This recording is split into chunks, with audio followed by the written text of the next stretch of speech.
Tuổi thanh xuân rồi sẽ qua, các con ngày dần lớn khôn. Em sẽ nguyện cùng anh băng qua khóc trời, vượt ngàn núi cao. Thời gian trôi bạc màu tóc xanh, ai chẳng già đúng không? Ta sẽ cùng tựa vai bên nhau, ngước nhìn mặt trời khuất xa. Rồi đến lúc mắt sẽ mờ, nói cũng chẳng rõ lời. Em sẽ nguyện bên anh, trao anh những lời ngọt ngào lúc xưa.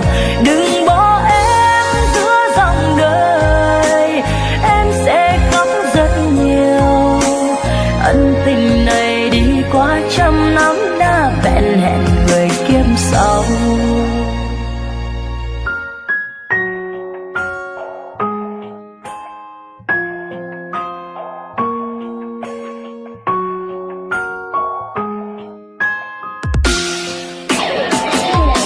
Thời gian hơi sớm lấy đi, dáng anh giờ đã phai mờ.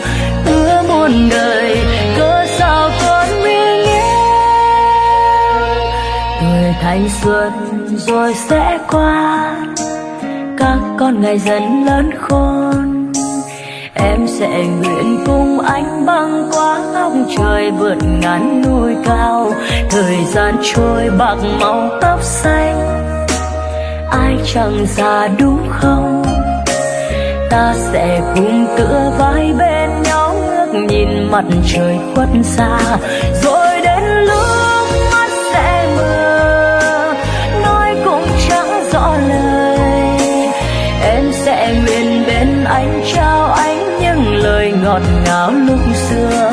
Đừng bỏ em giữa dòng đời, em sẽ khóc rất nhiều. Ân tình này đi qua trăm năm, đã vẹn hẹn người kiếp sau. Rồi đến lúc mắt sẽ mờ, nói cũng chẳng rõ lời. Em sẽ nguyện bên anh, trao anh những lời ngọt ngào lúc xưa. Đừng bỏ em giữa dòng đời, em sẽ khóc rất nhiều. Ân tình này đi qua trăm năm, đã vẹn hẹn người kiếp sau. Ân tình này đi qua trăm năm, đã vẹn hẹn người kiếp sau.